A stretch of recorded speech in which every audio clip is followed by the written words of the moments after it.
Smack talking raw, where the legends live and the rookies get schooled in law.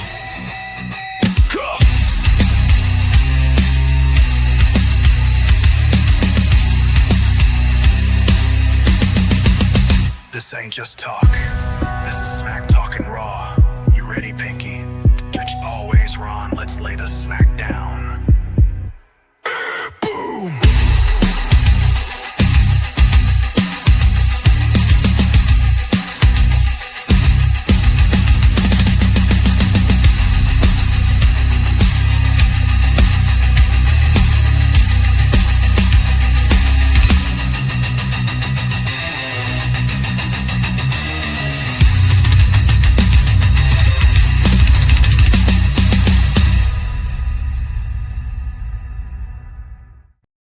Ladies and gentlemen, welcome to another episode of Smack Talking Raw. I'm your boy Pinky, and there's our boy Ronstradamus. Ooh, looking smooth. What's up, everybody? How you guys doing today? Hope you're doing awesome. How you doing, PK? What's going on, my man? Man, I'm fired up, man. I'm in a space to where I just really want to talk about everything and anything. But before we talk about anything, I want to talk about something we really got in common. And that's the Denver Broncos, brother. 1-0. Woo, woo, woo. You know, when it's Bronco Day around here, we go celebrate them when they win. And that's one of the things that we get a chance to do right now is to say, go Broncos. Another thing I want to celebrate is the fact that if you guys are listening to our entrance music, I've never really said this on the show, but our entrance music is freaking awesome, dude. I'm sitting here and I'm trying to figure out a way to make it my ringtone so I could just like get everybody else fired up like I'm fired up when I'm listening to the thing. I feel like I'm Chris Jericho, The Rock, and Stone Cold all in one after listening to that sucker. How about you, Pinky? I love the intro, baby. It gets me fired up. It's kind of like when I hear some Slipknot.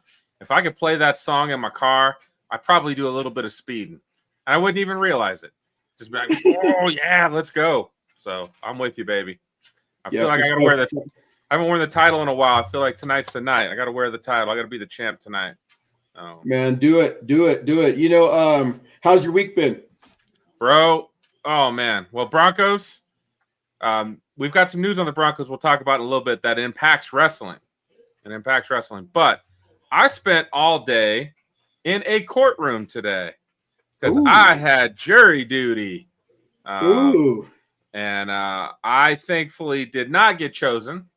Although by the end of the day, I kind of wanted to get chosen. I ain't gonna lie. What kind of case was it? It was gonna be an attempted murder and an assault case, and I didn't get all the facts right because jury selection they just kind of give you what the allegations are, what are the charges, and then they do everything else. But I did not realize that my time in jury selection today would be like an ethics class. It truly was. The defense attorney and the prosecutor both were like basically doing ethics questions. It was actually very interesting. And then you see the stupid people that you have to be in there with their different ideologies that are very warped in certain ways that you're like, whoa, like you believe? Are you saying that because you don't want to be here? Or are you saying that because you truly believe what you're saying? If you truly believe what you're saying, I'm nervous and I don't want to spend any time with you. Oh, that was my day, Ron. So when I got released at about 3:30, I got out of there. About 3:30 is when they said, we got the 12 we need. You're out. And I was like, all right. Let's go. Cool. Well, welcome everybody to Smack Talking Raw. I'm Ronstradamus, and this is Pinky. Pinky is I'm the play-by-play man. Pinky's going to break things down. Right now, what we're about to do is we're about to experience Ron's Rant. Ron's Rant is a segment on our show where I talk about something that's foul with regards to wrestling. And really just get down to the nuts and bolts of it. My background, I've been a wrestling fan since March of 1984. So 41 years I've been a wrestling fan. I've seen groups like the Four Horsemen. I've seen the National Wrestling Alliance. I've seen AWA, TNA. I've seen California Wrestling. I've seen all different types of wrestling, all different types of title changes. And I'm a lover of professional wrestling. However, here we go. Here's the rant. Right now, there's nonsensical booking with regards to the World Wrestling Entertainment product. Earlier this year, there was this dude named Penta. Penta was absolutely on fire when he first came in. His cero miedo and walking to the ring all cool and everything like that. There wasn't anybody that wasn't into Penta and thinking about him as a future world heavyweight champion, future intercontinental champion, future United States champion, Money in the Bank winner, etc. And what's happened is he is the biggest cool off that I've ever seen in the professional wrestling world that we live in. And as a fan, if you're not upset about things like that, when you give me the presentation of this person is awesome and I should look for this and get behind him, and then all of a sudden he's taking loss after loss after loss, what's the freaking point, man? That's what we get invested in the thing. And this isn't even my boy. My boy is CM Punk, who's caused me to hate Becky Lynch, hate Seth Rollins. I don't care for the rest of my life. I hate those guys. But anyway, Penta, he's got so much talent and so much upside, and they're just feeding him to the sharks. Later on down the line, do they build him up with the Money in the Bank briefcase win or something like that? Or are they just preparing him for getting back together with his brother Ray? I don't know. But at the end of the day, when you build somebody to be strong and they come in and they captivate the mindset of the fan base, that's what you get behind, which leads me to number 2, Ray. LA Knight. Yeah.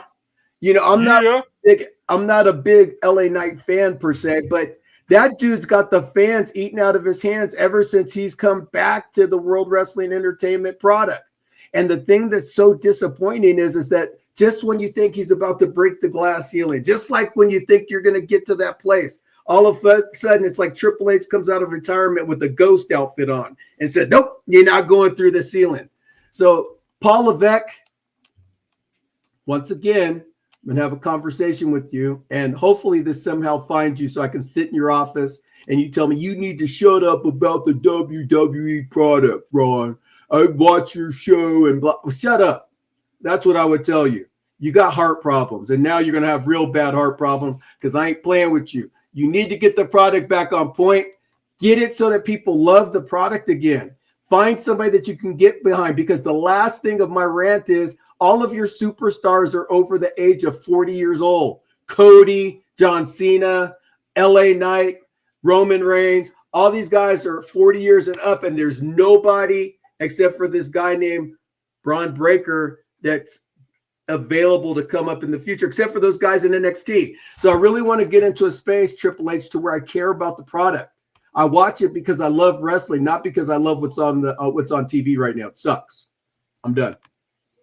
Man, Penta being a jobber now hurts nobody more than me. I love Penta. He came on the scene and I was like, I was there, man. He had me. The music, they got my boy from Tool, Adam Jones, playing his music, playing his intro music. Like, I was like, oh, let's go. And then just nothing. Thankfully, he's there most Mondays, so at least I get to see him. But it's not the same. I want to see him win. I want to see him get to that point where he's fighting for some championships.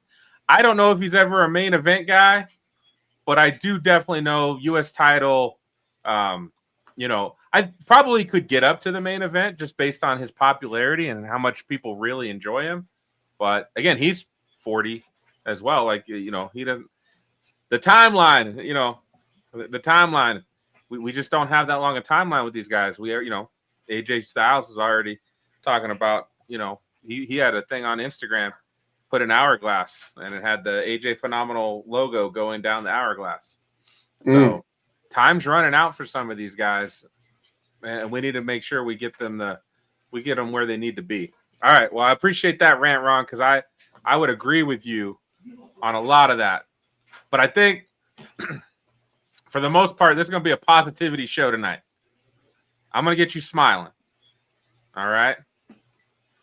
So the first thing I'm gonna do, we're gonna get you smiling, we're gonna get you rocking and rolling, and we had a huge comeback to the WWE this last week on Smackdown in Chicago. Tell the people what happened.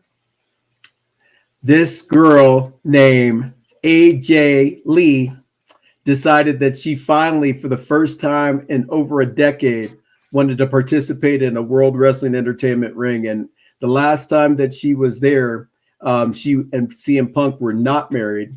And it was really cool to bring her back in Chicago to such a loud ovation and to really confront Becky Lynch, take her title, and start creating the next big feud for what's going to be happening at Wrestlepalooza. And so really good segment. Makes me smile a little bit. You're right, Pinky. I ain't tripping with that. That's a good job. Good job. So, and I think I was definitely out of wrestling at this moment when she was a Diva champion. What made her so compelling that there's been such a fan swell the last 5 years that we need to bring, every Rumble is AJ Lee coming back. Every SummerSlam is AJ Lee coming back. Why are the people so excited to have AJ Lee back? Tell me what's up. She was the people's champion for girls and stuff like that. The girls really took to her. Women in general just took to her because she was kind of the sorry about that, guys. My puppies are being stirred up by something. She was the girl that she was a little bit crazy, a little bit ditzy, but yet she got stuff done. And I think that a lot of people were like, it was getting out of that phase of wrestling to where girls had to wear bra and panties in order to get on TV. And she was one of the catalysts with that, along with Nikki and Brie and coming into Charlotte and Becky and all that. So my wife is home. So, and they're cheering for their favorite match. So check that out. So I would say a lot of the reasons why she was a good wrestler when she was champion. She was undefeatable. She at WrestleMania, she wrestled against 14 other women and won the match, in a match that Vicky Guerrero stacked all the cards against her and she won the match. So she was one of those people that she may have been tidy. She may have been the underdog, but she always found a way to win. So that was great. Okay. All right. Well, that's good. Good. I did enjoy what she did on SmackDown, what she did she didn't say a word on SmackDown. And she looked crazy. She looked like there was a screw loose.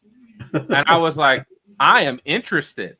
Like at that moment, I was like, I'm not quite so sure about her, but I'm interested and I'd heard of AJ Lee, obviously, the last, being involved, being, an avid wrestler, watching wrestling fan, that I'm like, okay, I understand AJ Lee, but I hadn't quite gotten that feeling of like, why is everybody just pounding the table to get her back? But when she came out, man, I was like, oh, okay. I love her logo. I'm going to get Harmony one of her t-shirts. Those things, that is awesome. Love bites back. That's a great saying, a great marketing idea. I wanted to bring up a question I had for you is the wrestling internet community can be very toxic. And they can have some strong opinions like we do as well, Ron. So not saying you're toxic, but a lot of people are saying, again, coming back to why are we bringing her back? Why did we bring Nikki back when we have so much talent in the female division that's also still in NXT that hasn't come up yet? What would you say to that, Ron? In this case, the storyline makes sense because you got Seth and Becky that are two people that are now in cahoots with each other against CM Punk. So bringing AJ Lee, somebody that's been a definitive champion and defending her husband against the aforementioned Seth and Becky, gives them the opportunity now to showcase the old with the new a little bit, because Becky is a newer generation than AJ was. And so they get a chance to combat with each other. And I think that's pretty cool. Because some of these girls that are going to be coming over to Raw, where it'd be Sol Roca or it'd be even Roxanne Perez, all these girls that are going to come up, they're going to need something to bounce their talent up against. And AJ was a proven commodity inside of the wrestling ring. She's a great storyteller. I mean, she was Raw GM, and in addition to having been Raw Women's Champion, etc., during her time and tenure with WWE. So, in game, I believe that Triple H is just really looking to bring the couples aspect together. And then ultimately, they've signed AJ to a multi-year deal. So, I think it's really about grooming the women for the future, getting them ready for what's going to happen in the future, for sure. Okay, I like that. Like I said, and then last night when she got on the mic, the crazy came out. The crazy was there, man. And I was like, ooh, I like it. I like this. There's something about crazy ladies. I like them. You know, you've met Hannah. You understand. No, I was going to say that why did you marry Hannah? Because she's not crazy. So there's that. She was crazy, and I've told her this, so it's okay. When we first met and after our first child, she was still crazy. It wasn't until her second child that like that crazy just kind of diminished. And now she's just accepted me for who I am, that the crazy doesn't show up very often. Every so often. Family gatherings, it shows up. So the reason why you didn't have that belt with you is because she beat you for it, is what you're saying. So, all right, so we got that out of the way. AJ's great. We'll talk a little bit more about the Wrestlepalooza match that's coming on. The other thing that I thought would bring a smile to your face. Hold on. There we go. There we go. Hopefully that's showing up. There we go. John Cena's final Smackdown happened on Friday night. And he ended up in a nice little getting his flowers out there in the ring. And I'm telling you, every time his intro music hits, the fans go nuts. And you can just see the excitement of John and the fans and that connection. And I don't think we're hearing John Cena sucks at all. It's all just cheers. You deserve it, or we love you, we miss you, thank you, or all of those terms of endearment are coming out. And I love every second of that. And then every time I hear it, it just makes me realize there's only a couple of these left. And that starts to bring that's a little bit of a tear. But in this situation, Sami Zayn came out to the ring and challenged John Cena to a match. What happened in that match, Ron? Well, John Cena, being the champion that he is, put on one of his stereotypical TV shows. And in that space of having him on TV, they had to bring some drama. So you being a Cena fan, I'm going to let you drop it, because it's better to hear it from somebody that's going to have a little bit of a wound to it than somebody that's kind of like, John Cena. I know. Go ahead, sir. Well, he hit all the hits, but he added a nice little sprinkle in for everyone. He hit a lot of people's hits. He hit the CM Punk go to sleep. He hit the Edge spear. He hit what was the other one he hit in reference to someone else? Then he hit the avalanche off the top rope. Like, good on Sammy of being like, I guess I'm taking all of the hits tonight. And then Cena really could have had the the U.S. title. I thought it was a great fun match. Is it something that you're going to be like, wow, that was amazing, I got to rewatch it? Probably not. But if you're a Cena fan, I feel like this would be one that you would go back and watch again to give you the feels. Like, oh man, yeah, that's the Cena I like watching. So I really enjoyed it. It brought a tear to my eye. And then Brock Lesnar comes out. And we knew it was going to happen. I was at SummerSlam when Brock Lesnar suplexed John Cena 16 times. And it was uncomfortable to watch what Brock was doing to John Cena in that match, because it was like I was sitting pretty close to the ring and everything like that. And every time John was hitting the ring, it was like, boom, boom, boom. And the thing I'll say about Cena at this point in time, I don't think he's going to be taking those kind of bumps, but wouldn't it be cool if he did? Man, that's a lot. He's still got 2 months left, essentially 2.5 months left when this match is over. So I don't see that part happening.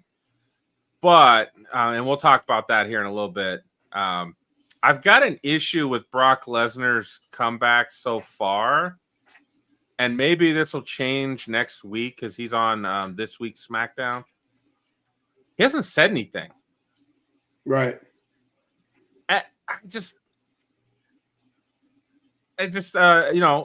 to me, the first time he comes out, messes with Cena, I get it. This time though, like to not grab a mic and start talking some shit, something just didn't fit with me. Like I know they were ending the show this way. It didn't. I don't know. Maybe it's just nitpicking. Maybe it's just me. I wanted to hear what Brock Lesnar's whole, why he's doing this.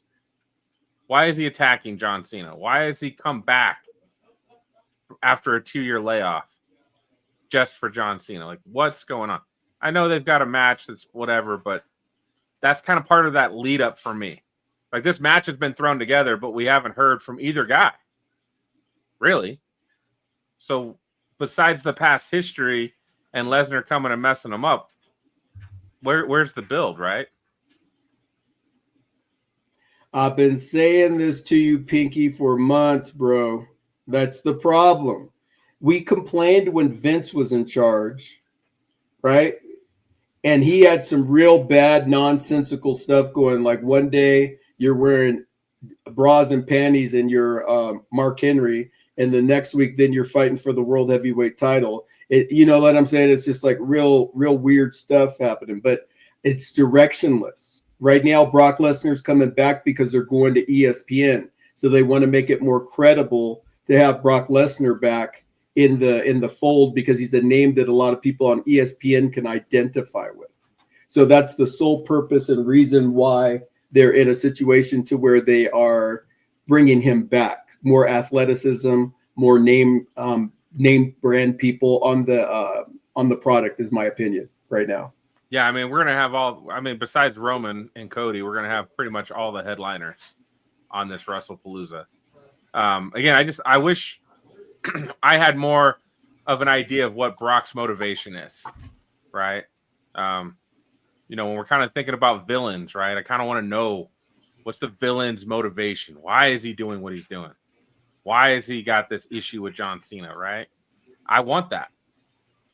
He comes out and says it Friday. Okay, but now the match is the following weekend. Like I just feel like, it just they had time over the last month since SummerSlam to build this up, and they haven't, and that's an issue for me. And that comes back to again, I think maybe we could also be in this point, and I might make a parallel here, Ron. So I'm a big UFC fan as well. And I've always I've always loved watching UFC fights. But I will say 20 years ago, when I would watch UFC fights, there was one every month or every other month. Now it's every Saturday there's a fight. It's maybe not a pay-per-view, but there's a fight. There's fight nights, all that. It's overwhelming to have so many fights every Saturday night. Or every Saturday in the midday if they're overseas, all that. You have to literally you always have to keep an eye on it, or you're just left behind. So now I don't have the time to devote to that to make sure I'm kept up on every fighter. I just kind of know the main guys at this point because I just don't have that time to dedicate. But also just kind of wore on me that we just had all the time. These PLEs every single. It's like a PLE over almost every 3 weeks at this point. It's as a storyteller, I'm gonna give the storytellers a little bit of grace. It's hard to tell a story in 2 weeks' time. And I know with wrestling, the stories have to be flexible and adaptable. So and so got hurt. So and so this. So and so's hot right now. So and so's, we need to give them a little break. Naomi's pregnant. Like, they probably had a pretty good storyline throughout the end of the year that based around Naomi, and then she got pregnant. Now we got to pivot, right? And probably they had that all the way to WrestleMania, which would have culminated in a Bianca Belair and or Jade Cargill all together in a triple threat because they just wrestled at WrestleMania 40 as a triple threat team, right? So, yeah, that definitely got messed up for sure. So I think as we continue pinpointing the different things that are hurting the product, and I like wrestling and I like having wrestling PLEs, but if we are going to have an issue with the stories, we're going to, you'd have to give up one or the other. I would give up a couple of the PLEs, in my opinion. Well, the problem is that they have a lot of people writing the product right now that don't watch the product or never had a background in wrestling. Because I think that Triple H has like 100, 150 writers, maybe 200 writers that are contributing to the script. So they want to get the script to look all rosy and funny and stuff like that. Because Netflix, when WWE went to Netflix, the expectation was it was going to have a harder edge to it. And if anything, the product's gotten really soft. You know what I mean? It's like it went to Netflix and it's like, okay, we don't have to put as much interest into our product. And that's crazy to me. And I think that when you're looking at what the end product is right now, there's so much potential, man. So much potential. I look back at WrestleMania 40 when Seth Rollins and Cody Rhodes, who had beef with each other, are standing across from The Rock and from Roman Reigns, and the bloodlines going against two people that aren't necessarily friends, and they're slapping each other and talking trash and all this sort of stuff, led to a really good WrestleMania 40. But then what? For the last 2 years, we've been living off the laurels of WrestleMania 40 and the bloodline that preceded that for the last 4 years. Now the bloodline is done. It's become the NWO. Oh, what happened after the NWO? It died, right? Remember the NWO died and it killed what? WCW. So we're in a situation right now to where World Wrestling Entertainment is at its apex as far as like where it is as a possibility. But when I go back and watch people like Stone Cold Steve Austin, Hulk Hogan, and these guys, Roman Reigns is the only one, and John Cena are the only guys of this era that have that allure. Seth Rollins has a song. You change his song, and people wouldn't be super excited to see Seth Rollins. People aren't really excited to see Braun Breaker. But guess who they will be excited to see? Obafemi. They'll be excited to see Ricky Starks. They'll be excited to see Ethan Page. They'll be excited to see these guys because they're hungry and they have a chip on their shoulder. But if you keep putting up product that just makes people just yawn and think to themselves like, where's this going, man? Penta. Ethan Page is a great example of something I don't see a lot of right now. Is the guy you just want to hate every week. The guy you want to see get his ass beat in the ring is Ethan Page. He talks trash. He's a jerk. He's a douche. Besides Logan Paul. Logan Paul, obviously, yes. But, like, Logan Paul's not here every week. Ethan Page is here every week. Ethan Page builds those stories. Ethan Page is that guy you want to see get punched in the face. We need an Ethan Page in the WWE. Like, I was trying to think of one. I'm like, Seth Rollins is the guy right now, kind of, because he's the bad guy that you kind of want to lose. But I don't think you because of his music and everything. I don't think you hate him to the point that you're like, I want to see him get stomped. Who's the guy you want to see get stomped? Ethan Page. Bring him up. I'm with you, baby. I'm with you. Bring him up. I keep thinking about more and more characters and story, and making sure I'm on point talking wrestling with you. I think about that, and I'm just like, one of the things we had back in the day, you had those guys you wanted to want to see get punched in the face, and we don't have that. Yeah, and the thing that they messed up when Vince McMahon decided to do this, he said, "There's not going to be good guys and bad guys. We're going to have just guys, people that are wrestling with each other, and some you're going to like, and some you're not going to like." But it's like the whole premonition of so taking the kayfabe out of it for a minute, right? Just for a minute, wrestling isn't all the way real. Right? Like there's some stuff that's predetermined and all that sort of stuff, right? So so if I know that and I don't have anything to track along those lines with the story, why am I going to watch some stuff that ain't real on TV that don't make no damn sense? Right. I can watch the NFL at the same time and watch a game that ain't even my team and be like, oh, this is so close. Oh, my blood is boiling. I'm glad it's not my team. I'm sweating and everything like that. But I'm watching Penta, who's now cooled off, fight against Rusev, who he just went through a feud with Sheamus. He should be boosted up. I know what's going to happen. And that ain't no fun to watch for me. You know what I'm saying? That's just real talk. Cena Lesnar. I like this match that's coming up because I don't know how they're going to play it. I wish. So Triple H, Paul Levesque, this is me booking your fight for you, right? What I would really love to have happen is that Paul Heyman is behind the demise of John Cena. And that Brock Lesnar joins Seth Rollins and the Vision moving forward. So somehow, some way, Brock Lesnar and Cena get into this pseudo feud or whatever, and he kills off the notion that John Cena is Super Cena or whatever. And then Paul Heyman comes out at the end and he's like, gotcha, Cena. And then there's no more John Cena. Who does everybody hate? Paul Heyman and everybody's associated with, right? Right. That's what I'm talking about. Write the freaking story, man. It's right there. You got Brock Lesnar with John Cena. If it's mysterious and you want to go for some surprise, like, I hate you forever. You messed up John Cena's thing, whatever, right?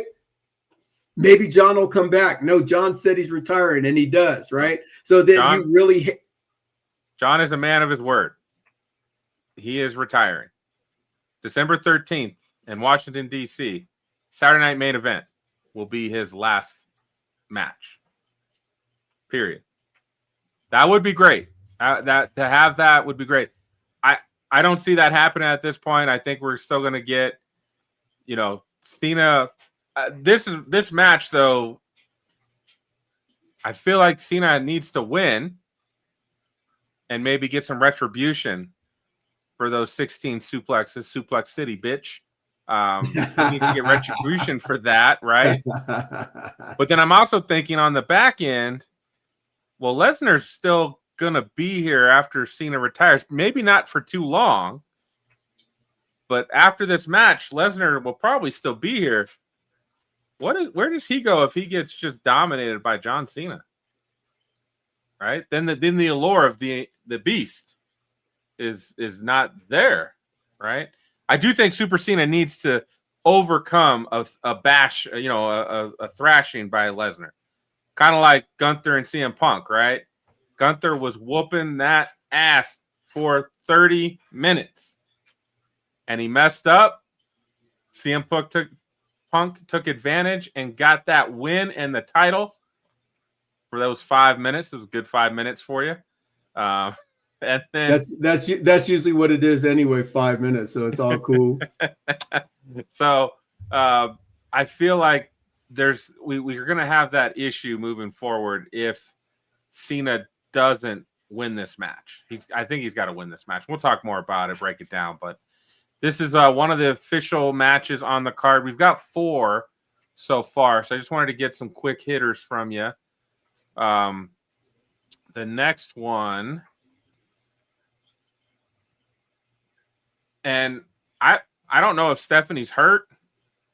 I don't know if they're just giving her some time off before she goes on a run. She ain't been on TV in like 3 weeks. I've missed my Devil's Kiss. I've missed my putting up the ones. I like to put up the ones the way she puts up the one. Like, yeah, I'm the one. I've missed her entrance with the devil horns and the red and her outfits, and I miss her. And they're supposed to have a contract signing last night. Didn't happen. They didn't say why it didn't happen. Just didn't happen. I don't know what's going on, Ron. I'm worried. You know, it's again going back to like everybody. For those of you that are joining or watching this later on, I'm a huge wrestling fan. I mean, back here, I got John Cena and The Rock. I was there at WrestleMania 28. I've been to 11 WrestleManias. I've done it all. I've been to PWG. I've been to NWA wrestling when Sting and Lex Luger fought for the very, very first time. I saw Hogan and Flair when Flair first came to WWE. I love professional wrestling. I got a tattoo of Lady Luck with the WWE title right here on my rib cage. That's how much I love wrestling. I love wrestling because it hurt like hell, but I still got it because I wanted it to hurt. I wanted to earn it. So I earned it. But the problem that I have with professional wrestling right now is that it ain't no fun to watch. And every week when I'm watching the pro wrestling ranks, I just keep hoping. And I keep waiting for Paul Levesque to just surprise me with something. Just come out and just surprise me with something so I can be like, then you can hear me be the guy that marks out. Oh my gosh, did you see the bloodline? Did you see when Jay came out and he grabbed his arm so he didn't hit? Right? That's when Triple H was on fire, when the bloodline was hot. And the thing is that he's taken a break. He didn't make no stars during that time because the bloodline became the NWO, just like I'm talking about.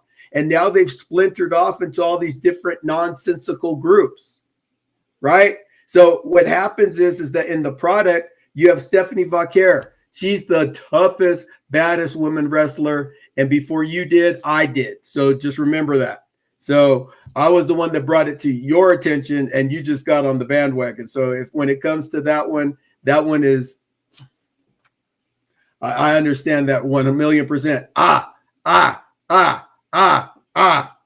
Right? So the thing that I want everybody to know here is that we really, as a group, have to come together as professional wrestling fans. We got to speak about the product, man. If you're enjoying the product, then speak about that. If you're not enjoying the product, speak about that. I'm not enjoying the product right now, so I'm very boisterous about saying I don't enjoy the product right now.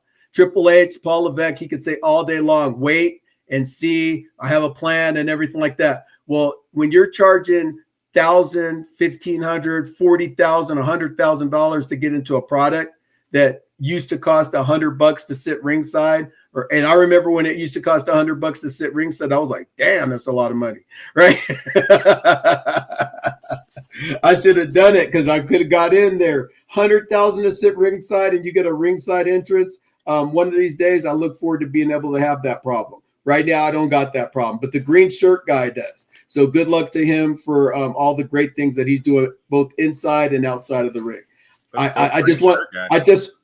Next week, I think we should just rant so I can get it all out. I'm only getting 5 minutes of rant, and it's obvious that I got a lot of stuff to get off of my chest, so I'm here for it. And another thing, ladies and gentlemen, if you're watching the program, you know, we love the interaction that we get with the product. So drop a like, drop a comment so that we can see what it is that you're thinking about wrestling. We're all wrestling fans here, so we represent the people. And my name being Ron Stradamus, I'm usually pretty accurate with regards to my picks and stuff like that. But Mr. Pinky, he's been doing well this year. We haven't kept track this year as well as we should, but I think starting with Wrestlepalooza, let's start keeping track so we can see. That'll be next Tuesday's show. Next Tuesday's show, I'll write it down. We'll have it on our record, and we'll see how we do at the end of the night and see if we get any surprises. Let's see. We got a little bit of time. So we do have Io Sky and Stephanie Vaquer. I am super excited about this match because I do know both of these women put on fantastic matches. I don't think Io Sky has wrestled enough this year. I don't think Stephanie's wrestled enough this year so far. And I don't know why that is. I don't know why Io won the title and then had like 2 months off. I'm not sure. This match could be pretty damn good. So fingers crossed. You know, we had the women's triple threat match that just passed with Rhea Ripley, Io, and Naomi. That was one of the best matches that we've ever seen because of the cash-in factor during the middle of that match when we didn't expect it. That was bravo. Bravo, Triple H. That's one of those that I'll smile because there was already a great match going on, and all of a sudden a cash-in happens during the middle of it, which was out of the blue. So that was fantastic.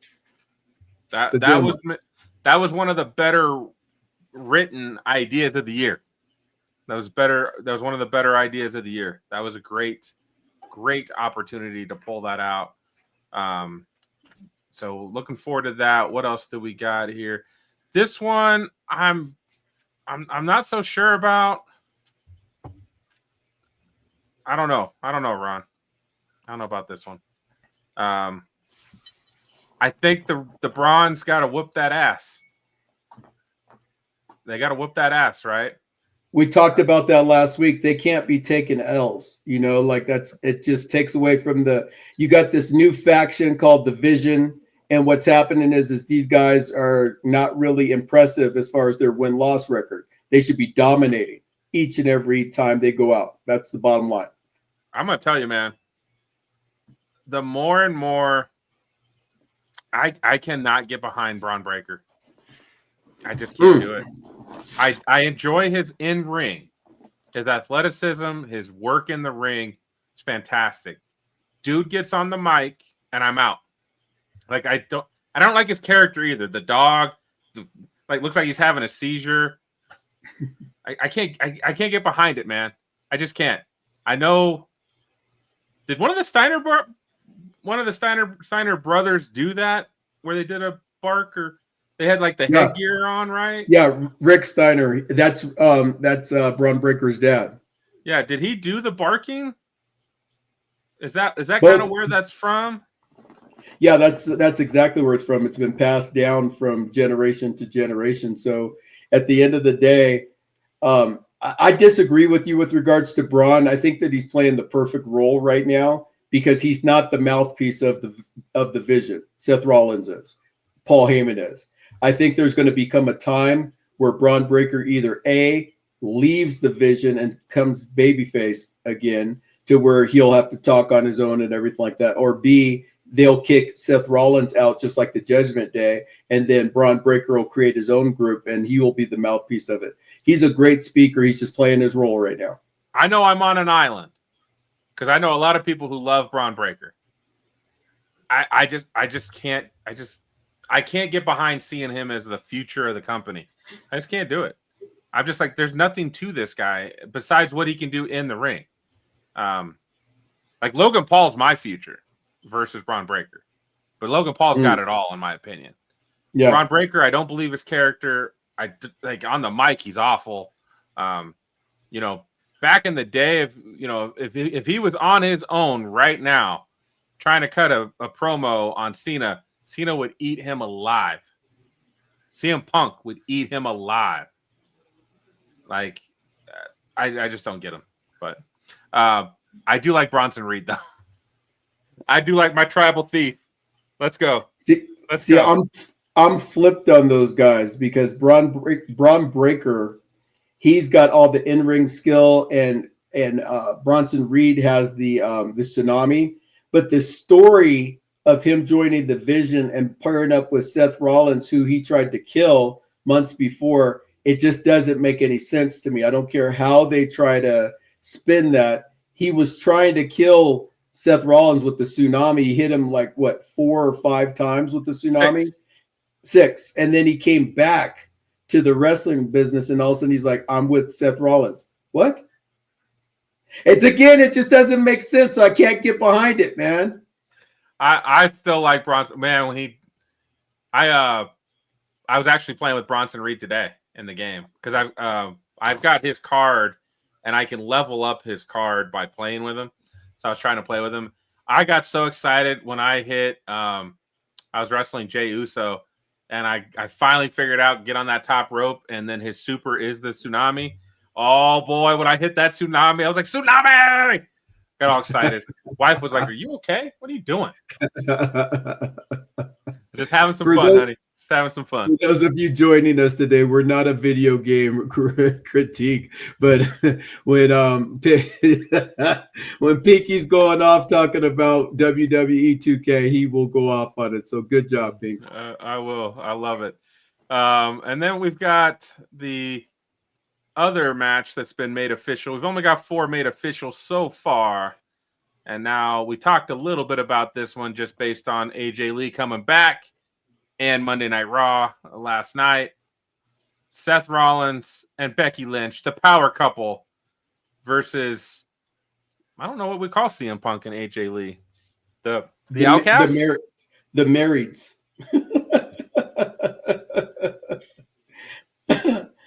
You know, what I miss inside of WWE right now is it would be really nice to have Toni Storm be inside of WWE. Every time I watch one of her promos or anything that she does, she's my #1 wrestler of the year for sure, hands down. She's got the personality. She's got all of this stuff. And even though we got Becky, AJ, Seth, and CM Punk in this match, prediction-wise for me, when we go into that next week, it's pretty simple for me who's going to win this match. And that being said, I want to have some unsurety. And Toni Storm is one of those because she looks out of shape. She looks like there's no way that she's going to beat anyone. And when she talks on the mic, that's the only thing that she has. She reminds me of a female Roddy Piper. That's who she reminds me of, that can actually wrestle. Because not that Roddy couldn't wrestle, but they never booked him to win a championship with the exception of the Intercontinental Championship inside WWE. And AJ Lee, her being back, I haven't seen her wrestle in over a decade. Is she going to have any ring rust? Like, what's going on there? Becky Lynch, she's not the Becky Lynch that she was 3 years ago when she was the champ, when she was walking in, I'm the man. Now when she's doing her matches, they're decent. They're not great. She's kind of getting to that Trish Stratus status right now, right? Where she's almost at the apex of her career, and it's time for her to start to wind it down. Some people may disagree with me, but I'm 100% watching Becky Lynch. And when she was the man and she was coming to the ring, to the edge kind of thing, she was awesome. Now when she comes out to the ring, she looks like she's 101 pounds, and she looks feeble. You know, like that's what I'm looking at. She's not a threat anymore. When her music hits, man, I hate it. I hate it. That new music is awful. Awful. And I don't know if that's to make us hate her more. Maybe it is. Because I assume that's what it is, because Seth, and they haven't changed Seth Rollins' music though, because when his music hits, the crowd starts chanting. We're supposed to dislike him. We're supposed to hate him. But we're still chanting. We're still having a good time. Becky's music hits, and that stuff is god awful. Like, I don't know who approved that at all. Like, did they run that by Becky and she went, yeah, that's cool. Like, let's do that. I'm like, this is awful. Like, it is awful. God, I hate her music so bad. So bad. And I used to love Becky Lynch too. I still like Becky Lynch a lot. I like the man. I like that persona.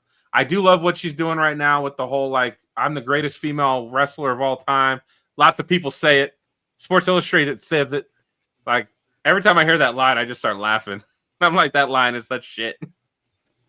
You're like, where's my belt so I can get her to sign it so I can have that on there with the never seen 17. Oh, no. That one's all John, baby. Nobody else touches that belt. That one's all John.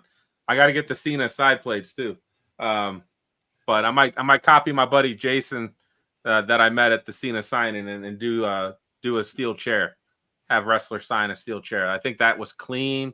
It was perfect. You could hang them up. It looks good.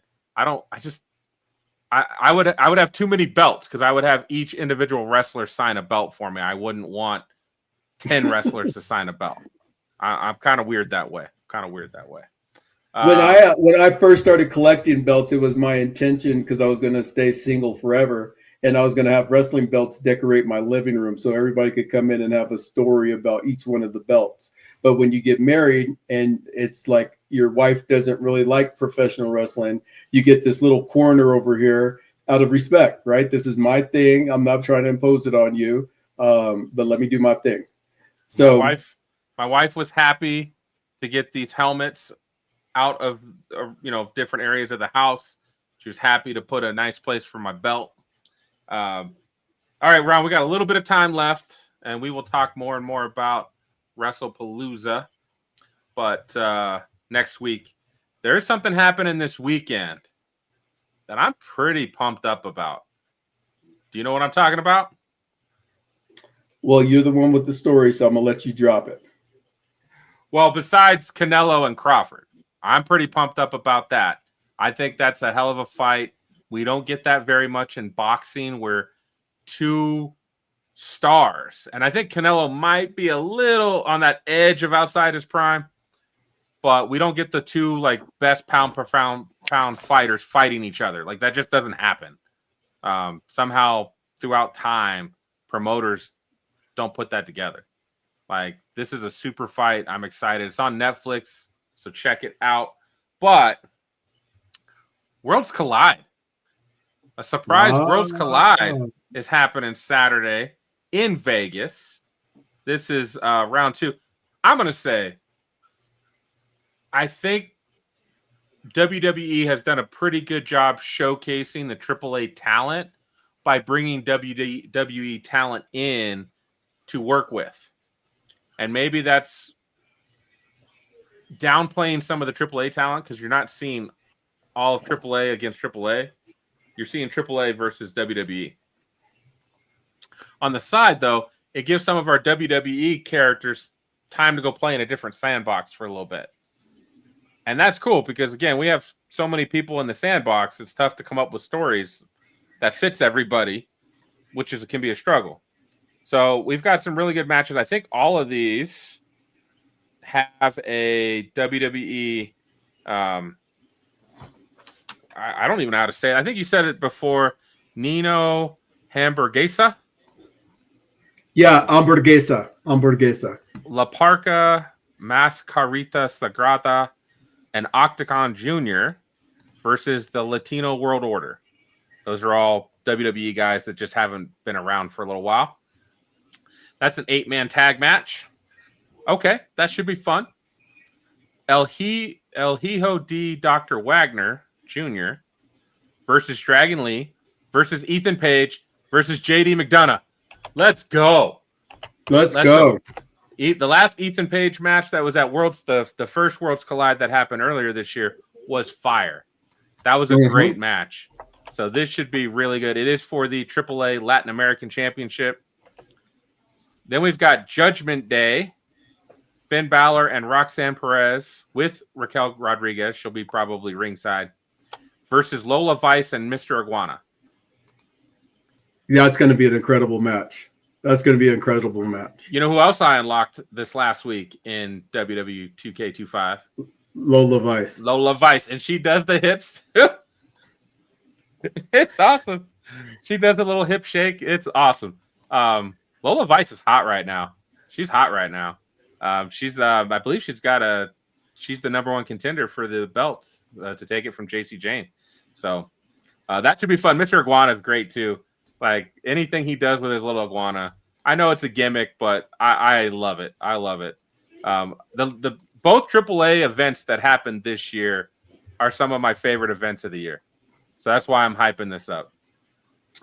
Yeah, it's kind of interesting because when you say that, it really gets me giddy about wanting to really check that out because I didn't have it on my radar, but now I definitely want to check it out for sure. And I encourage everybody that's looking to see a great product. I mean, NXT is really coming through. AAA is coming through. So there's some hope on the horizon. And we got to pick it up on the main roster because that's where people go to land and become big time. So we've got Fabi Apache versus Natalia.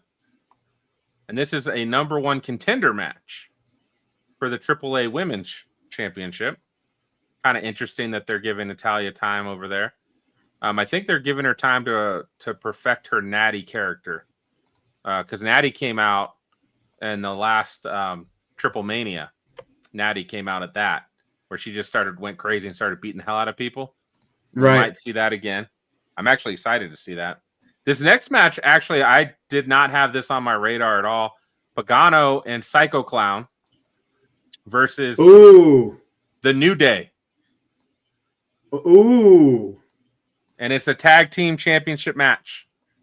AAA tag team championship match. Wow. And the New Day has never held that title. So that could be another opportunity for the New Day to just take their legacy to another level. Good job. Right. Good job. Yeah. And then the championship match, the main event. Dominic Mysterio challenging El Hijo del Vikingo for the AAA Mega Championship. That I can't imagine that match not being awesome. Like, there's no version in my head where that match is not going to be absolute must watch. So I've got a busy day on Saturday. I got to see, when is that? I think it's on almost right before the fight. So might have to watch it on Sunday morning before football starts. You know, one of the things that's really cool about what you said about that is that it's exciting when we have something that we can dial into as far as getting ourselves interested in the product. We got to get ourselves interested in the product, and having these different variations of things. It's just really, really cool to be able to just get an understanding and a knowledge base that we do have something for the future. So you said you would make me smile. I'm going to give you kudos on that, Pinky. You're giving me some hope in the feeling. Mr. The Great. Saying what's up? What's up, Mr. The Great? He's got a Lakers logo on there, man. Gross. Man, I'm supporting you, Mr. The Great, because I'm a Laker fan, homie. That's what I'm talking about. Go Lakers. Although not go Lakers with LeBron, because I hate LeBron. He needs to go to the Cavs or to the Mavs or to the Clippers or wherever the hell he wants to go, because since you've been there, we're go Lakers, but let's go Kobe. You know what I'm saying? Let's go Kobe. So we always end our show off just thanking you guys so much. And yes, I miss AD too, but Luca's going to do some things. We always end off each show just really thanking you guys so much for tuning in. You could do anything with your Tuesday evenings, Wednesday days, Thursday days, and all the stuff, right? But you chose to spend some time with us today. And for those of you that chose not to do it, we got 2 words for you. So good. See you next week. See you guys. Yeah. Smack talking raw. Ron and Pinky in the house. We the main event, yo, the crowd gon' scream. See